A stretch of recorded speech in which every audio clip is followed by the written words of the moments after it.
अभिमन्यु क्षत्रिय सभा की ओर से परसौली हंसपुरम में होली मिलन समारोह का आयोजन किया गया, जिसमें मुख्य अतिथि के रूप में करौली शंकर महादेव गुरुजी को आमंत्रित किया गया था। संस्था के कार्यों को देखते हुए करौली शंकर महादेव ने क्षत्रिय महासभा के भवन निर्माण को 11 लाख देने की घोषणा की एवं परिसर में परशुराम की प्रतिमा लगाए जाने पर 5 लाख का चेक संगठन को दान दिया, जिससे कि ब्राह्मण और क्षत्रिय की एकता की मिसाल बन सके। वहीं करौली शंकर महादेव ने समारोह में संदेश देते हुए कहा कि क्षमा करो और भूल जाओ का संदेश दिया। कन्या भ्रूण हत्या, नशा मुक्ति, महिला हिंसा के खिलाफ आंदोलन चलाने को बल दिया। सभा में आए लोगों को संकल्प के माध्यम से स्वस्थ किया। बच्चों से मोबाइल की लत को छुड़वाने व नशे के लती लोगों को देखते ही देखते नशे से उनका मुंह तोड़ दिया। इस तरह की चिकित्सा देख वहां उपस्थित लोगों को अपने वैदिक चिकित्सा पर भी विश्वास बढ़ा। वहां उपस्थित लोगों को करौली शंकर महादेव जी के द्वारा आशीर्वाद स्वरूप महाप्रसाद भी दिया गया। वहीं कार्यक्रम में मुख्य रूप से अध्यक्षता पंकज तोमर और संचालन महामंत्री ने किया। समारोह में सांसद देवेंद्र सिंह भोले, लाल सिंह तोमर, रघुनंदन सिंह भदौरिया, भाजपा के महामंत्री शिवराम सिंह, विधायक अभिजीत सांगा, अविनाश सिंह चौहान, आरएन सिंह, उमेश तोमर, युग ददीची के मनोज सिंगर, धर्मराज सिंह चौहान, एसडी सिंह परिहार, भूपेंद्र चौहान, मुनींद्र चौहान मौजूद रहे। पंकज सिंह तोमर जी। और मैं निवेदन करूंगा, जितने भी ग्रंथ हैं हमारे, चाहे जितने भी उपनिषद हैं, जितने भी ग्रंथ लिखे गए, आपने रामायण है, गीता है, जितने भी सब लिखे गए, पुराण है, शास्त्र है, अद्भुत है। हम पहले एक ब्राह्मण वर्ग को ऐसे मानते थे कि ये खोगापंथी लोग हैं और ये लोगों को शायद धर्म पैदा करते हैं, बेवकूफ़ बनाते शायद कि हम विज्ञान के विद्यार्थी रहे तो थोड़ा सब ऐसी चीज़ों को जल्दी विश्वास नहीं करते थे, वैदिक चीज़ों।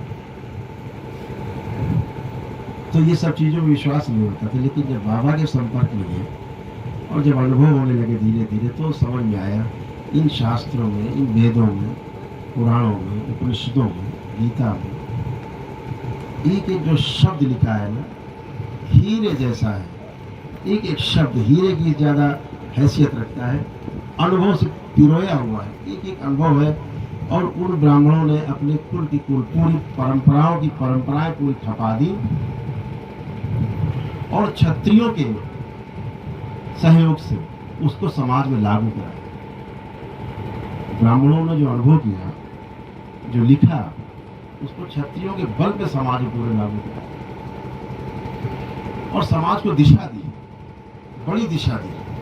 आज जो हम लोगों को सम्मान मिल रहा है, आज जो हमारे बच्चे थोड़ा बुद्धि रखते हैं, आप दूसरे वर्ग के लोगों से देखिए, आप बहुत श्रेष्ठ हैं। ये ब्राह्मणों की नज़दीकी के कारण ही हम लोग इतना ज्ञान अर्जन कर पाए और ध्यान रहता है इधर ईश्वर की तरफ सबसे ज़्यादा। अगर कोई ध्यान रखता है तो क्षत्रिय कुल ही। आज ब्राह्मण का सम्मान करने वाला अगर कोई है तो क्षत्रिय कुल ही है जो सबसे ज़्यादा सम्मान करता है। छोटे से बच्चे को देख करके भी कहता है पंडित जी पाए लगी, छोटा हुआ तब भी बुजुर्ग करता है। तो मुझे ऐसा लगता है कि ये एक ऐसा वर्ग है जिसको आप जब अपने साथ लेकर के चलते हैं संरक्षण में, तो आप और ज़्यादा गति करते हैं, अपने लिए भी और अपने परिवार के लिए भी और समाज के लिए भी। ये बहुत अनुभव की बात हम आपसे बता रहे हैं। हमने जो अर्जित किया, जैसे एक नाम है, चलो उस पर चर्चा कर लेते हैं, ज़्यादा समय आपका ले लेंगे, बहुत आपने प्रतीक्षा की है। एक नाम ऐसा है जो क्षत्रियों के विरुद्ध इस्तेमाल किया जाता है और खूब इस्तेमाल किया जाता है, राजनीति में और ज़्यादा। और घरों में बच्चों को भी ऐसी शिक्षा दे दी गई है कि साहब ये आदमी क्षत्रियों का बिल्कुल खलनायक है। वो नाम है भगवान परशुराम। भगवान परशुराम का नाम आते लगता है क्षत्रिय विरोधी। लेकिन हम अपने बच्चों से कहना चाहेंगे, जो अगली पीढ़ी है, बुजुर्ग तो हमारे तमाम समझते हैं, हम इस लायक नहीं कि उन्हें समझा सकें, ज्ञान दे सकें, लेकिन जितना हमने समझा, शायद आप लोग अध्ययन किए कि नहीं, जाना कि नहीं, भगवान परशुराम के जो दादी थी ना, वो छत्री थी, छत्राणी थी, पता है आपको? दादी, सगी दादी। और भगवान परशुराम की जो माँ थी ना, वो भी क्षत्राणी थी, ये शायद आप लोग बात ना पता हो।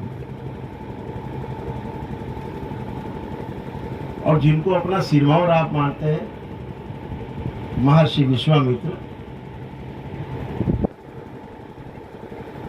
वो इनके जो पिताजी थे जमदग्नि ऋषि, परशुराम जी के सगे मामा थे। बताया आपने, विश्वामित्र की सगी बहन ब्याही थी। तो सत्यवती नाम था। ऋषि ऋचिक थे, उनको क्या, ऋचिक के फिर पुत्र हुए जमदग्नि। जमदग्नि के मामा थे, सगे मामा कौन थे? विश्वामित्र, जो हमारे सिरमौर हम लोग इनको मानते हैं। ऐसे गठबंधन रहे हैं पौराणिक काल में हमारे पिछले के लिए, जिन्हें हमने भुला दिया है शायद, जिन्हें हम याद नहीं करना चाहते। इतने गहरे गठबंधन, शास्त्रों की शिक्षा भगवान परशुराम ने अपने पिताश्री से, अपने दादा ऋचिक ऋषि से प्राप्त किया, और शस्त्र की जो शिक्षा है वो अपनी माँ से, अपने मामा विश्वामित्र से और भगवान शंकर से प्राप्त की। इसीलिए वो अजय थे, अजय हैं और हमेशा अजय रहेंगे। ये क्षत्रिय और ब्राह्मण की एकता के प्रतीक थे भगवान परशुराम, विरोधी नहीं थे, एकता के प्रतीक थे। और भगवान परशुराम वन मैन आर्मी थे, कोई साथ में नहीं, दूसरा आदमी। नाम था रामभद्र। भगवान परशुराम का असली नाम रामभद्र था, जो दादा ने उनका नाम रखा था, राम कहे जाते थे। भगवान शंकर ने हर्षा दिया था परशु, तो उनका नाम परशुराम। तो हमारे विरोधी नहीं, हम लोगों ने अज्ञानता में तमाम चीजें क्रिएट की हैं।